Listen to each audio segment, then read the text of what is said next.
Este es el texto recomendado para desarrollar la primera práctica.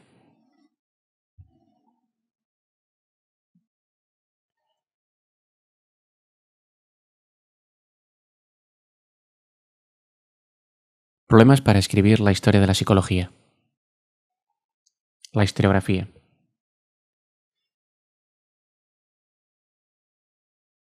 ¿Qué es la historiografía? Es el estudio de la manera correcta de escribir la historia. Hay que decir que la psicología significa literalmente estudio de la psique o de la mente.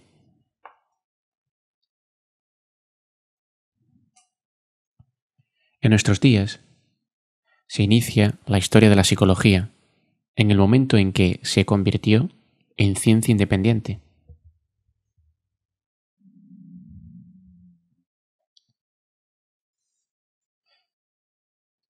Es decir, si nosotros nos preguntamos cuándo se inicia la historia de la psicología, a priori lo que podemos decir es que es la fecha en la que se convierte en ciencia independiente.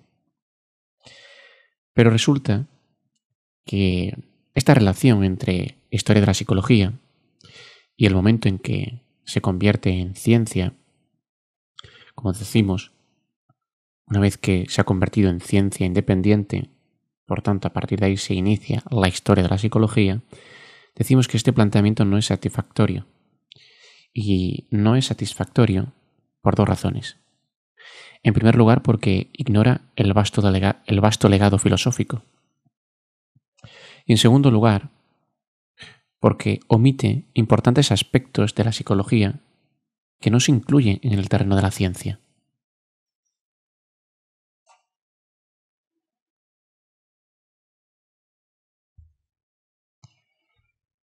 Para establecer qué se incluirá en una historia,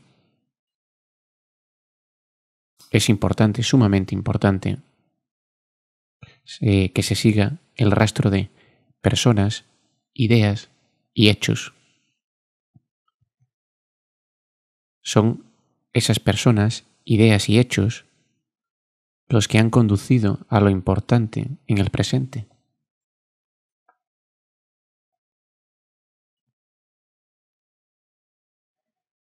Emplear el estado presente de la psicología como guía para narrar su historia.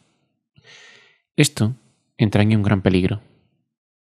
Es decir, desde el estado presente de la psicología, si esto lo cogemos como guía para narrar la historia, esto entraña un gran peligro. Esto es lo que llamamos el presentismo, que es este enfoque de la historia en comparación con el estudio del pasado en sí. El presentismo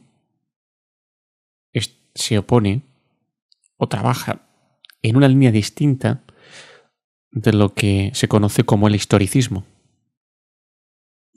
que es el que no trata de demostrar la relación entre pasado y presente.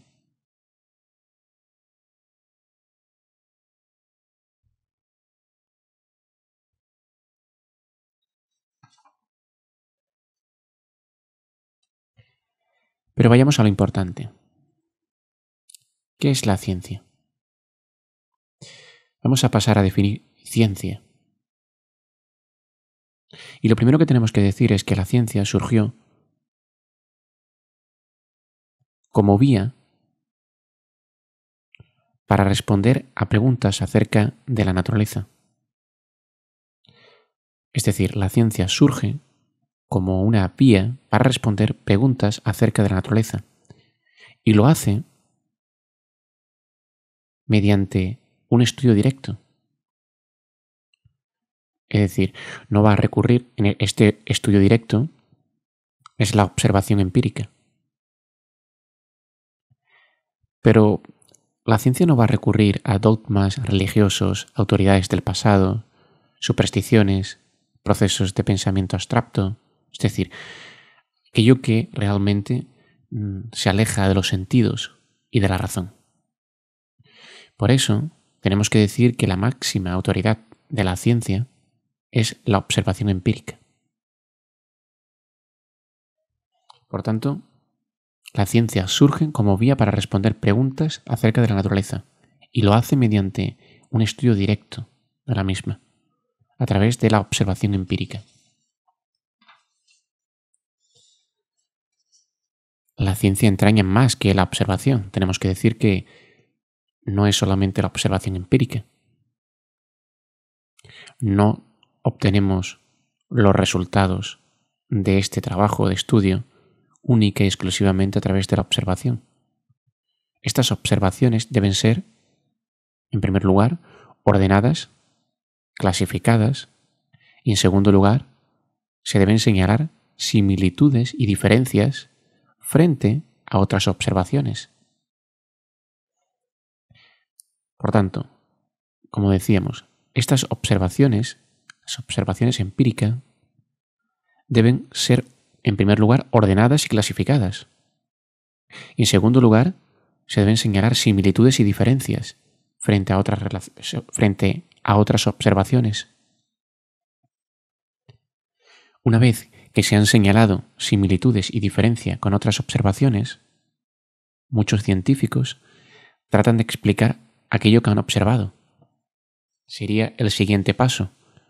En primer lugar, como decimos, ordenar esas observaciones, ordenarlas y clasificarlas. En segundo lugar, señalar similitudes y diferencias con otras observaciones. En tercer lugar, una vez que tenemos las similitudes y las diferencias frente a otras observaciones, vamos a intentar explicar aquello que hemos observado.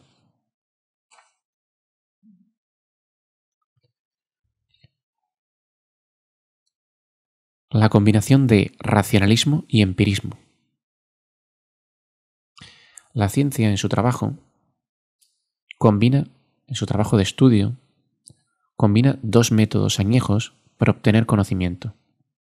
Por un lado, vamos a encontrar el racionalismo y por otro, el empirismo. ¿Cuál es la diferencia entre uno y otro? ¿Qué diferencias vamos a encontrar entre el racionalismo y empirismo? El racionalista dice que para llegar al conocimiento, primero se deben aplicar operaciones o principios mentales. Para llegar al conocimiento, primero se deben aplicar operaciones o principios mentales. El empirista nos dice que la fuente de todo conocimiento es prestar atención a los sentidos.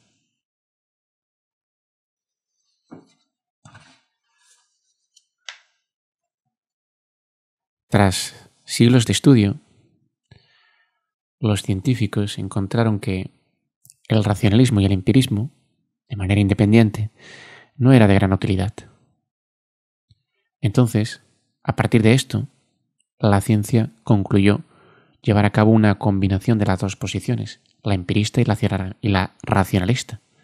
Gracias a esta combinación de las dos posiciones, el conocimiento se ha ido acumulando de manera exponencial.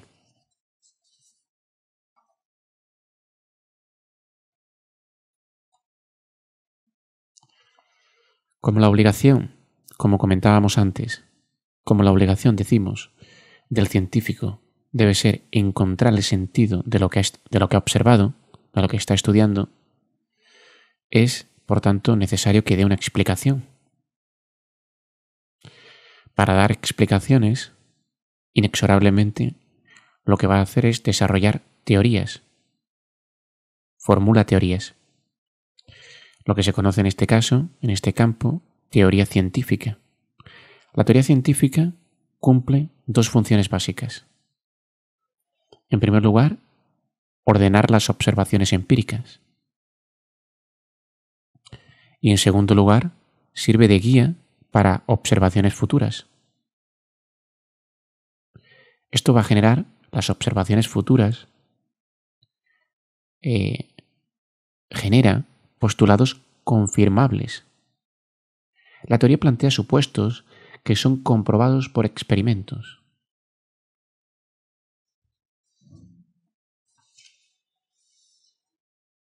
Por tanto, las teorías científicas deben ser comparables, es decir, generar hipótesis que pueden validarse o no de forma empírica. Es decir, las teorías científicas deben ser comprobables, deben generar hipótesis. Una vez que se hayan generado esas hipótesis, la obligación o el siguiente paso es validarla o no de forma empírica. Otra de las características de la ciencia consiste en desarrollar leyes en sus relaciones, es decir, ley científica. Es la relación, definimos la ley científica, la relación que se observa de forma consistente entre dos o más clases de hechos empíricos. La relación que se observa de forma consistente, es decir, sostenida en el tiempo, entre dos o más clases de hechos empíricos, es la ley científica.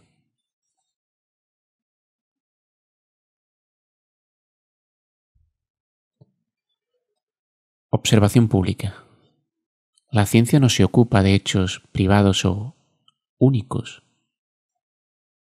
sino de leyes generales que es posible observar y comprobar de forma pública.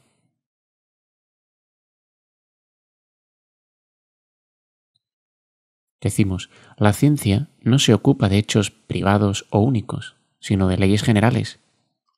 Es decir, esas leyes, recordemos que la ley era la relación de los hechos empíricos, relación constante de uno o más hechos empíricos, de dos o más hechos empíricos, que es posible, esas leyes generales es posible observar y comprobar de forma pública.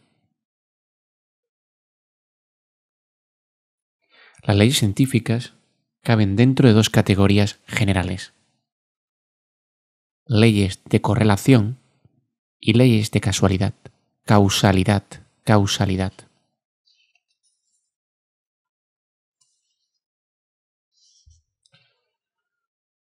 Las leyes de correlación describen cómo diferentes clases de hechos empíricos, obviamente, varían juntos de forma sistemática.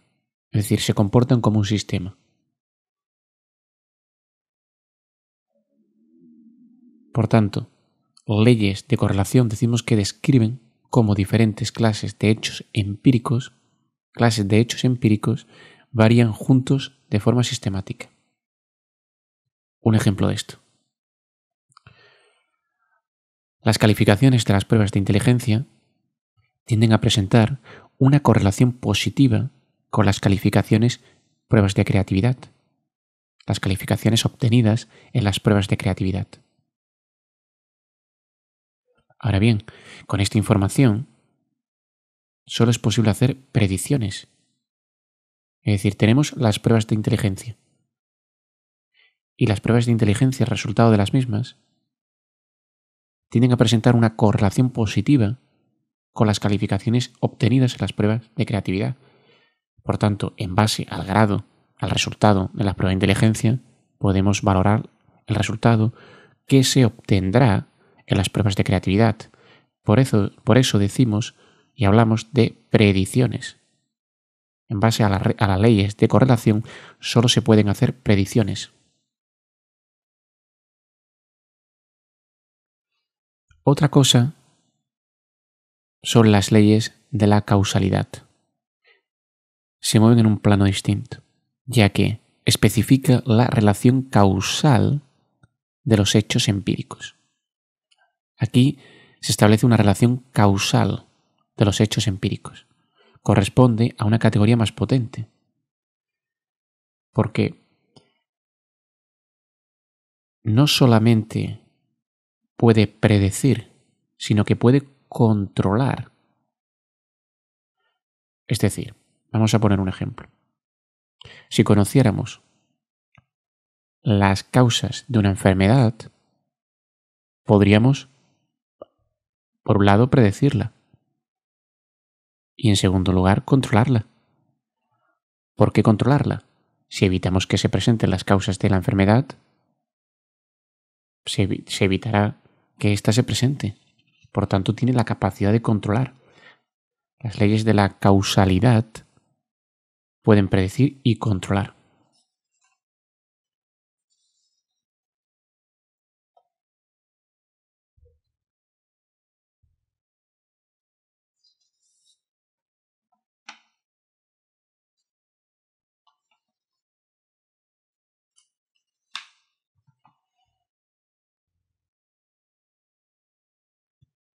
El supuesto del determinismo.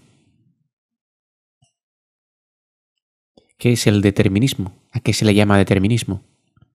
Bien, el supuesto de aquello que se está estudiando, el supuesto de aquello que se está estudiando, se explica en razón de las leyes de la causalidad. Eso es lo que llamamos determinismo. Repetimos, al supuesto de aquello que se está estudiando se explica en razón de las leyes de la causalidad, se llama determinismo. Taylor define el determinismo como la doctrina filosófica que indica que existen condiciones para todo lo que sucede. Por tanto, todo lo que sucede está condicionado. De modo que, dadas las mismas, otra cosa no puede suceder. Si se dan una serie de condiciones, entonces los hechos resultantes están determinados, están establecidos y no puede haber otros.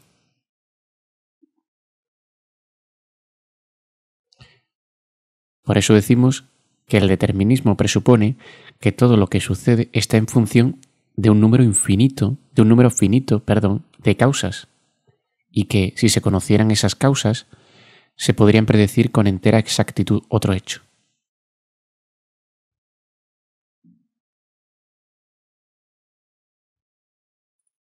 Revisiones del criterio tradicional de ciencia. El criterio tradicional señala que la ciencia implica la observación empírica, la formulación de una teoría, la comprobación de ésta, su revisión, la predicción, el control y la puesta de leyes de las relaciones y el supuesto del determinismo. Repetimos.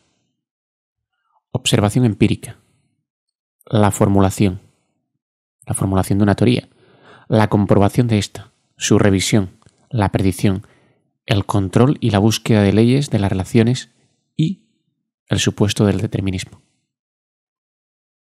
Sin embargo, algunos connotados filósofos de la ciencia cuestionan algunos aspectos de la visión tradicional de esta.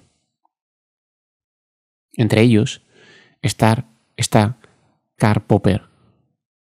Popper, 1902-1994, disentía de la descripción tradicional de la ciencia en dos puntos fundamentales. En primer término, no coincidía con que la actividad científica empieza con la observación empírica.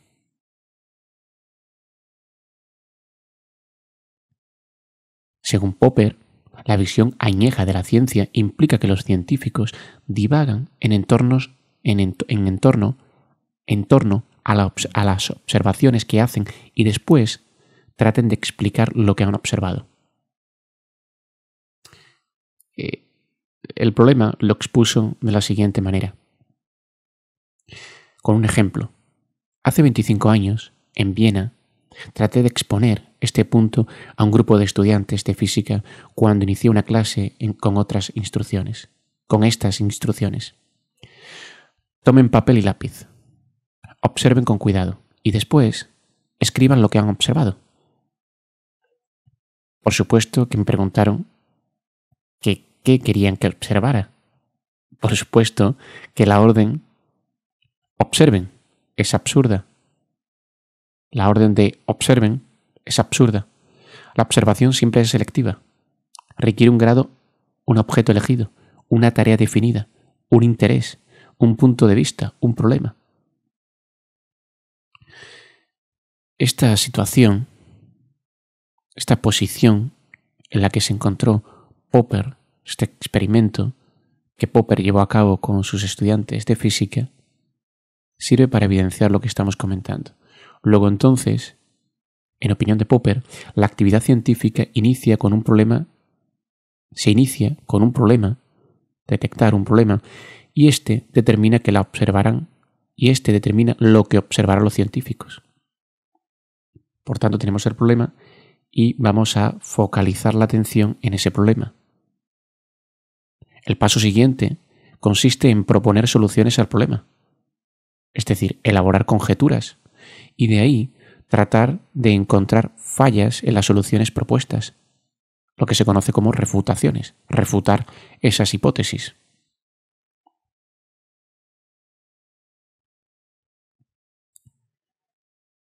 Por tanto, es muy importante tener en cuenta que no se observa cualquier cosa. La actividad del científico comienza por observar un problema y el objetivo es resolverlo, y resolverlo de manera científica, elaborando conjeturas y refutándolas.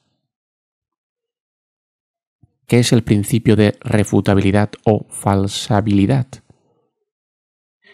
Nos dice Popper que los criterios que demarcan y distinguen a la teoría científica de lo que no es científico constituye el principio de refutabilidad o falsabilidad. Es decir, una teoría científica debe ser rebatible, refutable, a diferencia de lo que piensan muchos. Sin una observación concebible, cualquiera coincide con una teoría. Esa teoría será débil en lugar de fuerte. Si no se puede refutar, la teoría no es una teoría científica. Popper pensaba que para que una teoría fuese científica, además de que se pueda refutar, debe hacer predicciones arriesgadas. Las predicciones que corren el riesgo son predicciones que corren el riesgo real de ser incorrectas, falsables. Según él, las teorías que no plantean predicciones arriesgadas o que explican fenómenos después de que han sucedido no son científicas. Las teorías científicas tienen que predecir un hecho. Además de la vaguedad, otro gran problema de muchas teorías psicológicas, como las de Freud, es que implican más de una postdicción, es decir, explican los fenómenos después de que han sucedido. Por tanto, no estamos hablando de una predicción. Y esto es sumamente importante, que una teoría científica pueda predecir los hechos. Las teorías que no hacen predicciones arriesgadas y no corren el peligro de ser refutadas no son teorías científicas. Básicamente esta es la idea. Además, Popper hace un importante matiz y nos viene a decir que en la vida científica real las teorías no suelen aportar algo porque son correctas, sino porque están equivocadas. Esto es muy importante, porque son refutadas. En otras palabras, el avance científico en la teoría y en los experimentos se suele erigir sobre correcciones sucesivas de muchos errores, tanto pequeños como grandes. Por lo tanto, la noción popular de que una teoría debe ser cierta para que sea de utilidad no es correcta. No avanzaría. La teoría debe ser siempre refutable.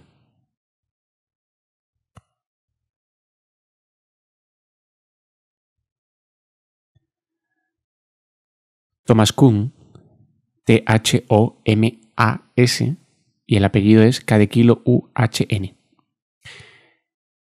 Thomas Kuhn nos dice que en infinidad de personas creían que el método científico garantizaba la objetividad. Thomas Kuhn viene a cuestionar que el método científico garantice la objetividad. Entonces, dice, infinidad de personas creían que el método científico garantizaba la objetividad y que la ciencia producía información de forma progresiva y constante. Se suponía que el mundo estaba compuesto por verdades cognoscibles y que si se seguían procedimientos científicos, eso permitiría que la ciencia se aproximara sistemáticamente a esas verdades. En otras palabras, la actividad científica estaba regida por la teoría de la correspondencia con la verdad. Thomas Kuhn cambió esa concepción de la ciencia cuando demostró que es una empresa sumamente objetiva. Para ello, va a aludir y va a trabajar con lo que conocemos como paradigma y ciencia normal.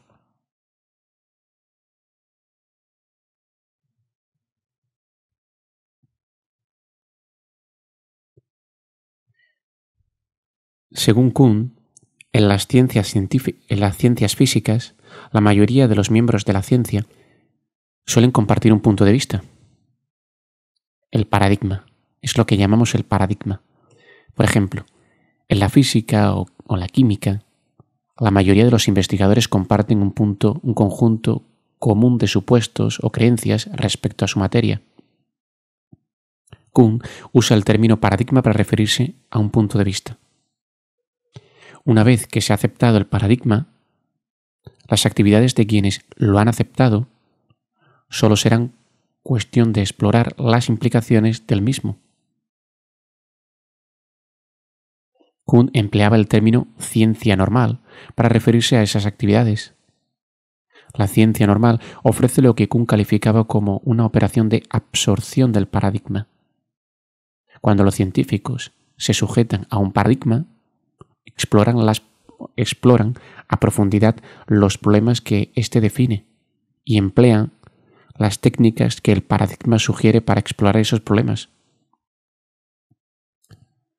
Se están centrando en los problemas que establece ese paradigma y utilizan las técnicas que el paradigma ofrece, que sugiere para abordar esos problemas.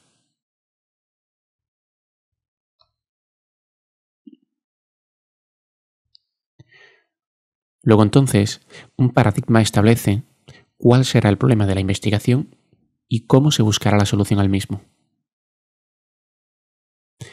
Pero aquí, cuando pensamos en el paradigma, rápidamente nos vamos a encontrar con un problema. Y es, ¿cómo cambian los paradigmas científicos? Ya que si los científicos están trabajando dentro de un paradigma y atienden a los problemas que ofrece ese paradigma y utilizan las técnicas que el paradigma les ofrece también, ¿cómo evoluciona la ciencia? Bueno, en primer lugar, se deben presentar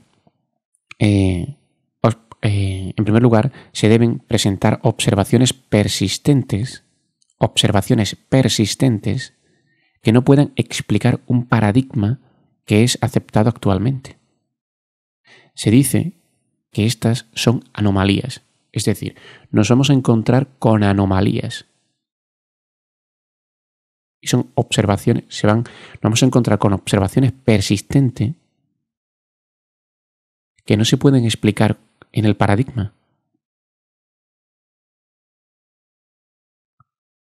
Entonces, un solo científico o un grupo pequeño de ellos propone un punto de vista alternativo, uno que explica la mayoría de los fenómenos que abarca el paradigma que prevalece y que también aclara las anomalías. Es decir, un científico, un grupo de pequeños científicos va a proponer un punto de vista alternativos para buscar una solución a esas anomalías. Es ahí cuando se produce esa fisura, esa rotura.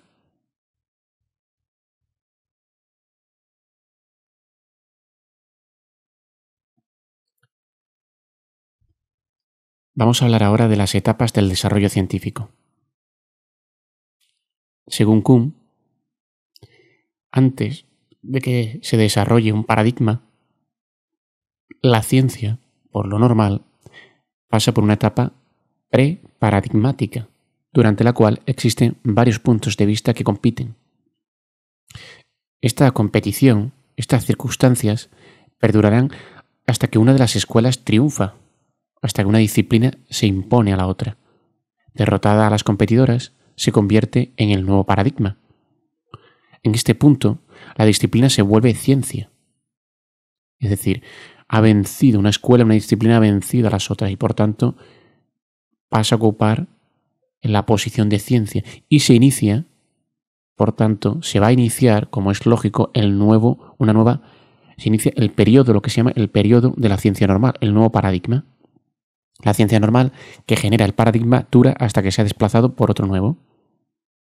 Por tanto, Kuhn pensaba que las ciencias pasan por 3 etapas distintas. La etapa preparadigmática, en la cual los campos o las escuelas rivales compiten por dominar el terreno. En segundo lugar, hay una etapa paradigmática, en la cual se presenta la actividad para resolver los acertijos de la llamada ciencia normal. Y una etapa revolucionaria, en la cual un paradigma existente es desplazado por otro paradigma.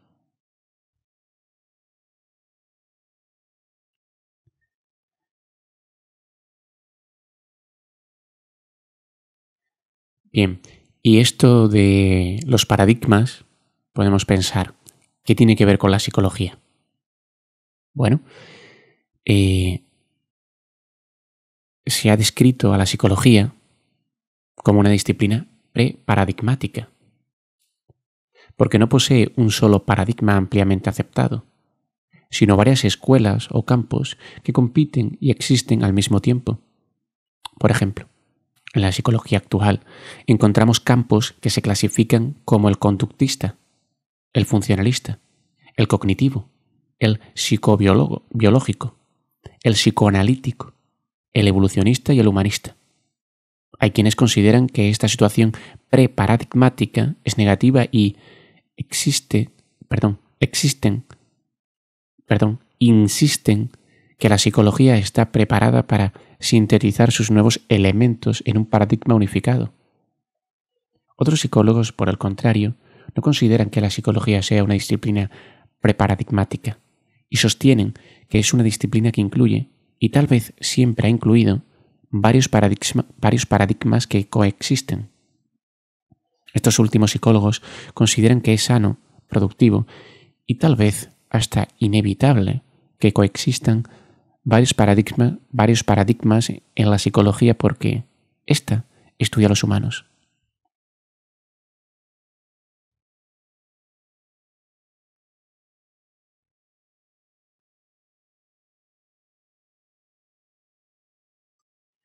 ¿Es la psicología una ciencia? Vamos a pasar a abordar este apartado. Tenemos que decir que la psicología ha aplicado el método científico con enorme éxito. Cabe afirmar que los psicólogos que se orientan a la ciencia han proporcionado mucha información útil en cada área central de la psicología. Por ejemplo, el aprendizaje, la percepción, la memoria, la personalidad, la inteligencia, la motivación, la psicoterapia. Sin embargo, aun cuando algunos psicólogos son claramente científicos, muchos otros, por no decir que la mayoría, no lo son. En breve veremos por qué.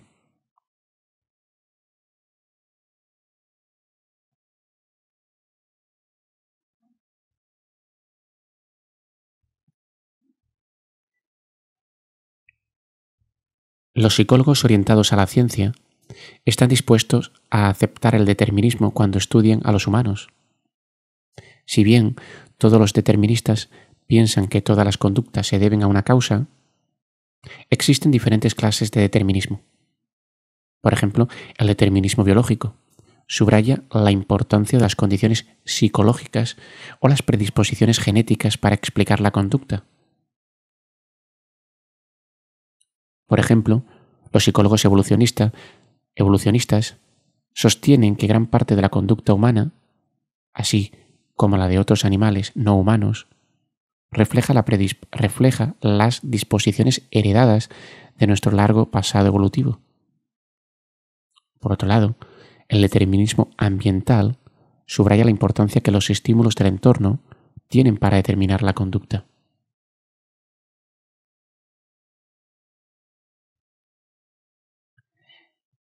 También nos encontramos con el determinismo sociocultural.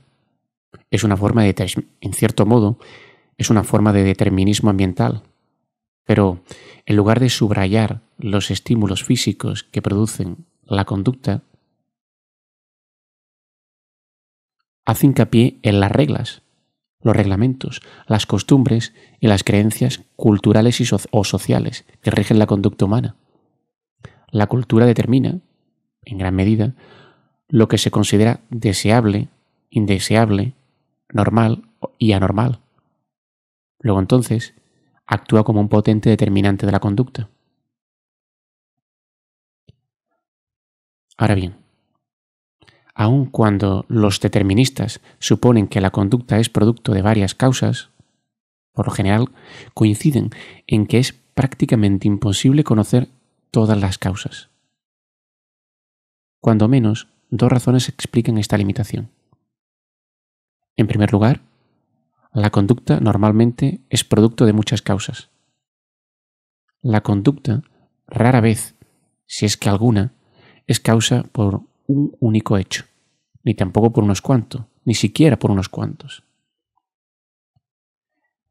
Y en segundo lugar, algunas causas de la conducta podrían ser fortuitas. Por ejemplo, la decisión tomada a regañadientes para asistir a un acontecimiento social podría dar por resultado que ahí se conozca al futuro cónyuge.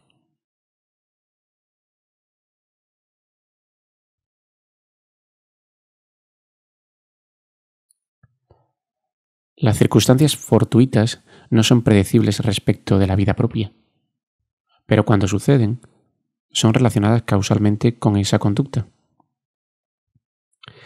Lo fortuito es tan solo uno de los factores que contribuyen a la complejidad de la causalidad de la conducta humana. Los deterministas sostienen que la complejidad de la causalidad de la conducta humana es lo que explica por qué las predicciones respecto de ella deben ser probabilísticas.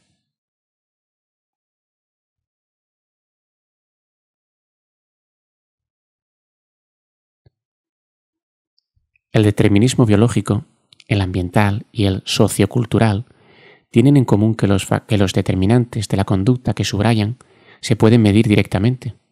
Los genes, los estímulos del entorno, las costumbres culturales son accesibles y cuantificables, y por lo tanto representan formas de un determinismo llamado físico, es el determinismo físico. Sin embargo, algunos psicólogos científicos subrayan la importancia de la experiencia cognitiva y emocional para explicar la conducta humana. En su opinión, los determinantes más importantes de la conducta humana son subjetivos e incluyen las creencias, las emociones, las sensaciones, las percepciones, las ideas, los valores y las metas de la persona.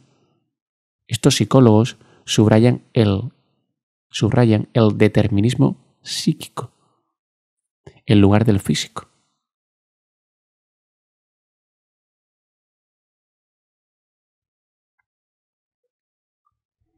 Entre los psicólogos partidarios del determinismo psíquico hay que hacer aquí una distinción.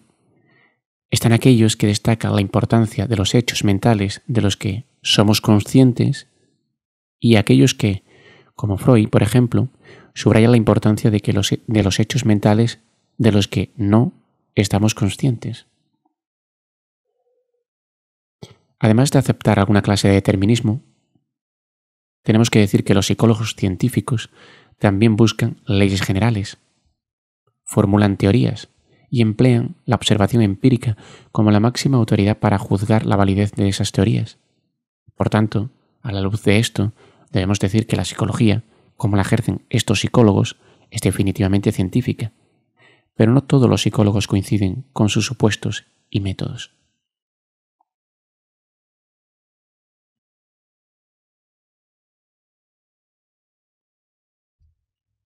el principio de incertidumbre de Heisenberg. Heisenberg llegó a la conclusión de que en la ciencia nada se puede saber con entera certidumbre. Este principio, traducido a la psicología, indica que, aun cuando la conducta humana, de hecho, esté determinada, jamás podremos conocer siquiera algunas causas de la conducta porque, al tratar de observarlas, las alteraremos. De tal manera que el contexto experimental mismo podría actuar como una variable de confusión en la búsqueda de las causas de la conducta humana. Los psicólogos que aceptan este punto de vista piensan que existen causas específicas de la conducta, pero que no es posible conocerlas con precisión. Esto es lo que conocemos como indeterminismo.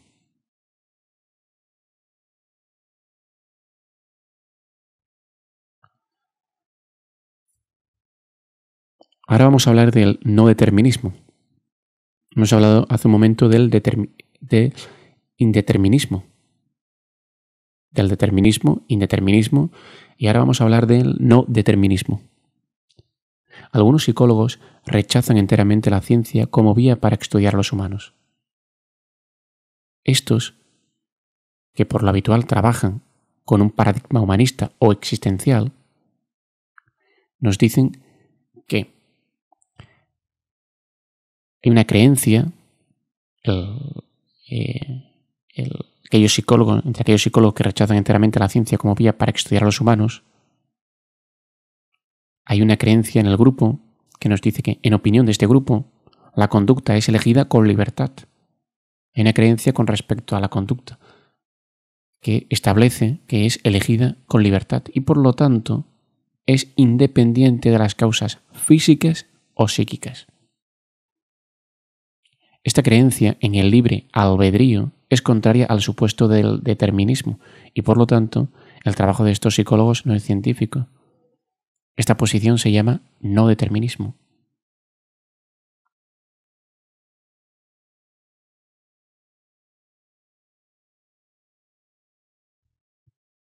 Ahora bien, aquí, dentro del determinismo, hay una división llevada a cabo por William James entre determinismo duro y el determinismo blando. Una versión del determinismo psíquico también sostiene que los humanos son responsables de sus actos. Y entonces William James, haciendo esa distinción entre el determinismo duro y el blando, nos dice que, en el caso del determinismo duro, se piensa que las causas de la conducta humana funcionan de forma automática y mecánica, y por tanto hacen que la noción de la responsabilidad personal carezca de sentido. En el caso del determinismo blando, los procesos cognitivos, como las intenciones, los motivos, las creencias y los valores, intervienen entre la experiencia y la conducta. Los deterministas blandos consideran que la conducta humana es el resultado de una deliberación bien pensada de las opciones que presenta una situación dada. Luego entonces, el determinismo blando ofrece un punto intermedio entre el determinismo duro y el libre albedrío. Un equilibrio que da cabida a la responsabilidad humana.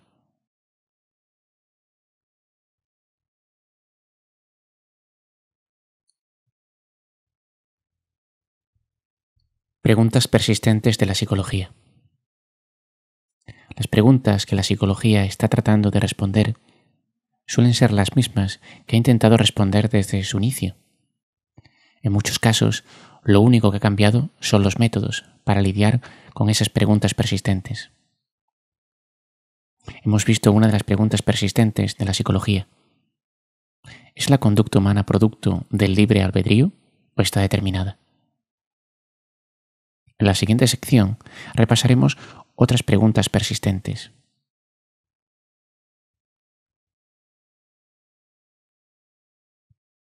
¿Cuál es la naturaleza de la naturaleza humana? Una teoría de la naturaleza humana trata de especificar aquello que es universalmente cierto respecto de los humanos. Es decir, intenta determinar con lo que están equipados todos los humanos cuando nacen. En este caso, una pregunta de interés es: ¿qué tanto de nuestro legado animal permanece en la naturaleza humana? Por ejemplo, ¿somos inherentemente agresivos? Sí, dicen los freudianos. ¿Es la naturaleza humana básicamente buena y no violenta? Sí, señalan los miembros del campo humanista, como Rogers y Maslow. O bien, nuestra naturaleza no es buena ni mala, sino neutral, como dicen los conductistas, como Watson y Skinner. Los conductistas afirman que la experiencia hace que una persona sea buena, mala o lo que sea. ¿Los humanos gozan del libre albedrío? Sí, dicen los psicólogos existencialistas. No, replican los psicólogos orientados a la ciencia. Cada uno de los paradigmas de la psicología está asociado a un supuesto sobre la índole de la naturaleza humana, y cada supuesto tiene una larga historia.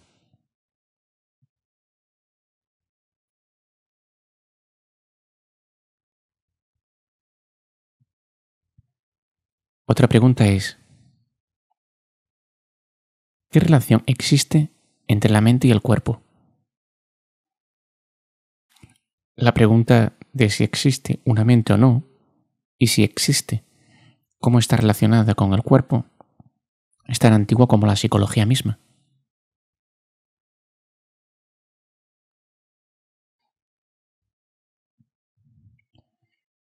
Algunos psicólogos tratan de explicar todo en términos físicos. Estas personas se llaman materialistas porque piensan que la materia es la única realidad y, por lo tanto, que todo lo que existe en el universo, incluso la conducta de los organismos, se debe explicar en razón de la materia. También se les llama monistas porque tratan de explicar todo en términos de una clase de realidad, la material. Otros psicólogos se ubican en el extremo opuesto y dicen que incluso el llamado mundo material está compuesto por ideas. Se dicen que estas personas son idealistas y también son llamados monistas porque tratan de explicar todo en razón de la conciencia. Sin embargo, muchos psicólogos aceptan la existencia de hechos materiales y también mentales y presumen que los dos están regidos por diferentes principios. Esta posición se llama dualismo. El dualista cree en que existen hechos materiales y hechos mentales. Una vez que se ha supuesto que existen tanto unos como otros, es decir, los hechos materiales y los hechos mentales, la interrogante será cómo se relacionan entre sí.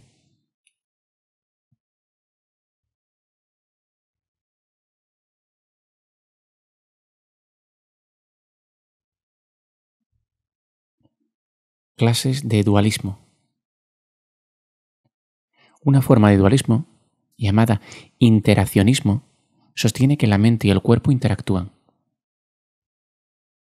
Los psicoanalistas, desde Freud hasta el presente, también son interaccionistas. Para ellos, muchas dolencias del cuerpo son psicogénicas, ocasionadas por hechos mentales como el conflicto, la ansiedad o la frustración. En la actualidad, el emergentismo es una forma popular de explicar las relaciones mente-cuerpo y sostiene que los estados mentales emergen de los estados cerebrales. Una clase de emergentismo sostiene que una vez que los hechos mentales emergen de la actividad cerebral, esos hechos influyen en la actividad cerebral subsecuente y, por ende, en la conducta. Dado que esta clase de emergentismo postula la influencia recíproca entre la actividad del cerebro, cuerpo, y los hechos mentales, mente, representa un interaccionismo. El epifenomenalismo es una forma de emergentismo que no es interaccionista. Y esto es así porque, según un epifenomenalista, el cerebro produce hechos mentales, pero estos no causan la conducta. Otra posición dualista afirma que una experiencia del entorno causa los hechos mentales y, simultáneamente, las respuestas corporales, y que unos son enteramente independientes de los otros.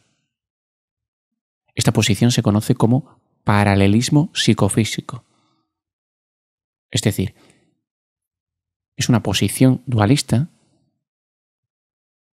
que afirma que una experiencia del entorno causa los hechos mentales.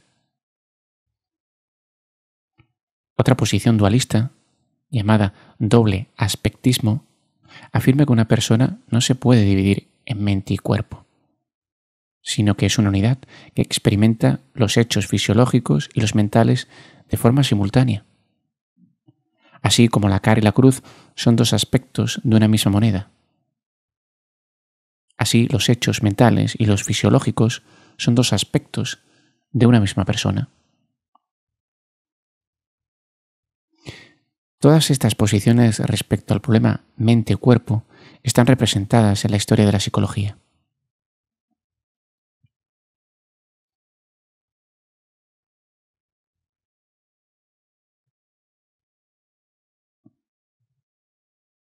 Otras de las preguntas sobre la psicología es el apartado del nativismo frente al empirismo. ¿En qué medida se heredan los atributos humanos, como la inteligencia, y en qué medida los termina la experiencia? Aquí estamos viendo que hay un enfrentamiento entre experiencia y la herencia. El nativista subraya la función de la herencia, está a favor de la herencia, y nos dice que subraya la función de la herencia cuando explica el origen de los diversos atributos humanos, mientras que el empírico destaca la función de la experiencia. Las personas que consideran que algún aspecto de la conducta humana es instintivo o que adoptan una posición de que la naturaleza humana es buena, mala, gregaria, etc., obviamente son nativistas. Por otro lado, los empiristas afirman que los humanos son como son, en gran medida, en razón de sus experiencias. La mayoría de los psicólogos, por no decir todos, ahora conceden que la experiencia mental y la herencia influyen en la conducta humana. Y lo que diferencia a los nativistas de los empíricos es la importancia que conceden a una o la otra.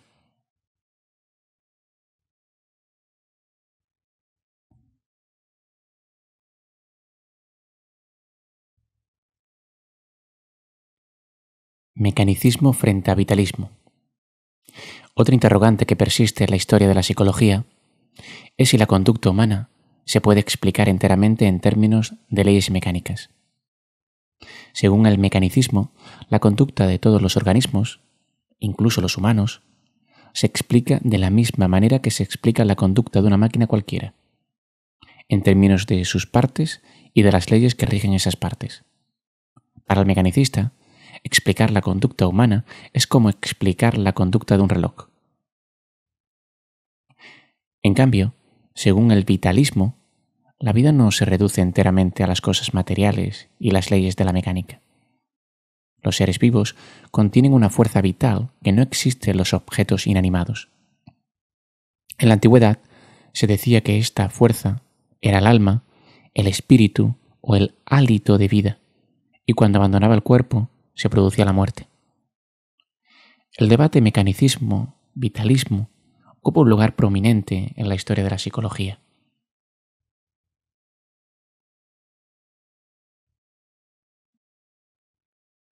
Racionalismo frente a irracionalismo. Otros de los debates en psicología. Las explicaciones racionalistas de la conducta humana suelen subrayar la importancia de los procesos de pensamiento lógicos, sistemáticos e inteligentes. Los racionalistas tienden a buscar los principios universales abstractos que rigen los hechos del mundo empírico. Sin embargo, no siempre se ha aceptado que el intelecto sea la mejor guía del pensamiento y la conducta humana. En diversos momentos de la historia, las emociones humanas han merecido más aprecio que el intelecto humano. Eso fue lo que sucedió en la primera era cristiana, en el Renacimiento y en otras épocas bajo la influencia de la filosofía y la psicología humanista existencial. Todos esos puntos de vista conceden más importancia al sentimiento que a la racionalidad humana, y por eso mismo se conocen como irracionales. Las teorías, por ejemplo, las teorías del psicoanálisis de Freud y de Jung, son ejemplo de irracionalismo.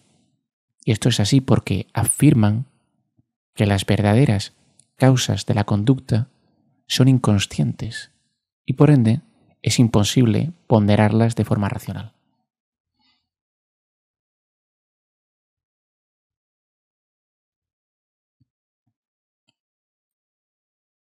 Otra de las preguntas que venimos haciendo y que es de especial interés en psicología o para la psicología es ¿cuál es el origen del saber humano? El estudio del conocimiento se llama epistemología. Viene del griego episteme, que significa saber o comprender. La psicología siempre ha estado inmersa en la epistemología porque uno de sus grandes intereses ha sido establecer el modo en que los humanos adquieren información de sí mismos y de su mundo. El empírico radical insiste en que todo conocimiento se deriva de la experiencia sensorial, misma que el cerebro registra y almacena en algún modo. El racionalista coincide en que la información sensorial, con frecuencia, por no decir que siempre, es un primer paso importante para llegar al conocimiento. Pero argumenta que, a continuación, la mente se debe activar a efecto de transformar esa información de algún modo para que se pueda llegar al conocimiento. Algunos nativistas dirían que cierto conocimiento es innato. Por ejemplo, Platón y Descartes creían que muchas ideas eran parte natural de la mente.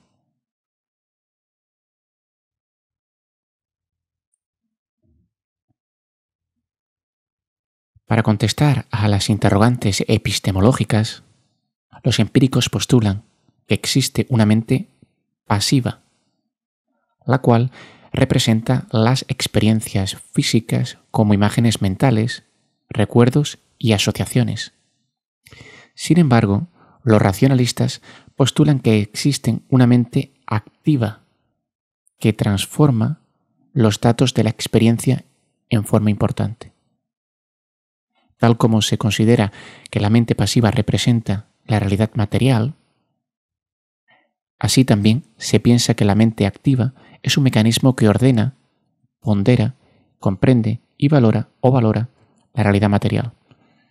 Según el racionalista, la mente suma a nuestra experiencia mental algo que no está presente en nuestra experiencia física. Luego entonces, un empírico piensa que el conocimiento está compuesto por una descripción exacta de la realidad material, como la revela la experiencia sensorial, y que se registra en la mente. Para el racionalista, el conocimiento está compuesto por conceptos y principios que sólo puede generar la mente activa que los pondera.